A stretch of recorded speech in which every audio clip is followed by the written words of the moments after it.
As the mystery surrounding the collapse of Kiteezi landfill continues to unfold, information indicates that KCCA had been warned about the risk of continued dumping at the site. Established in 1996, the landfill that managed waste from Kampala and its metropolitan areas had exceeded its holding capacity in 2015, prompting plans for its decommissioning.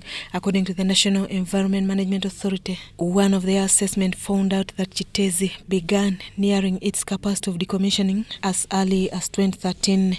From as far as 2013, we had already seen that Kiteezi was running out of capacity, and NEMA continuously alerted KCC that time. NEMA further recommended that KCCA decommissions the site and explores other avenues at the site like energy generation from the landfill. The recommendations were based on concerns that the landfill posed significant risk to the surrounding community. As we all know that Kiteezi had reached its capacity, but because of lack of alternative, there was nowhere else to take waste. But these plans, according to these two, have not materialized because of lack of resources. In 2015, when the site exceeded its garbage holding capacity, was due for decommissioning, but no action was taken. But the city authority did not have alternative, so they had nowhere else to put the waste. According to KCCA, the alternative would be to put it on the streets of Kampala, which would have resulted into a human, environment and sanitation catastrophe.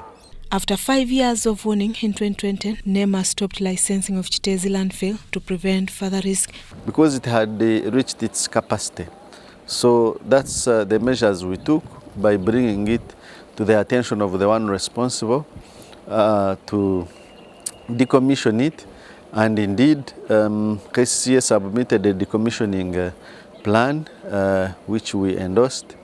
Ministry of Energy and Mineral Development also submitted a project to generate power from Kiteezi, which we also approved. So the idea was to convert the waste into power so that we get away with the waste, but they also decommission it as a landfill. Despite these warnings, KCCA continued using this landfill owing lack of funds for establishment of a new landfill. This led to a tragic incident where land collapsed, burying parts of Lusanja and Chitetika village. Ever since the need to decommission arose, we should not have been here. However, the other challenges came about. Communities building close to a dangerous site, allowing developments near a dangerous mountain of waste.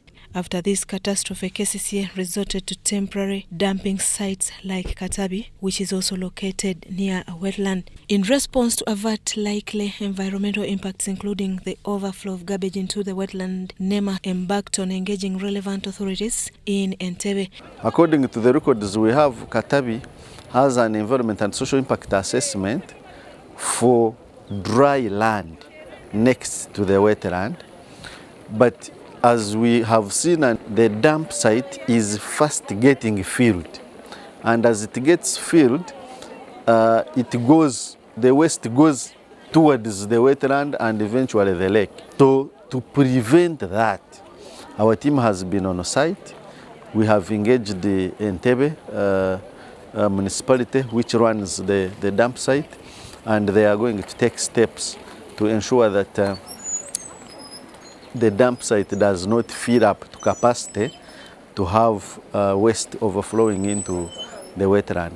Additionally, NEMA put forward some short-term proposals for waste management across the country. Kampala Capital City Authority will temporarily continue using dump sites, awaiting establishment of a new landfill. Susan Naonga reporting for UBC TV.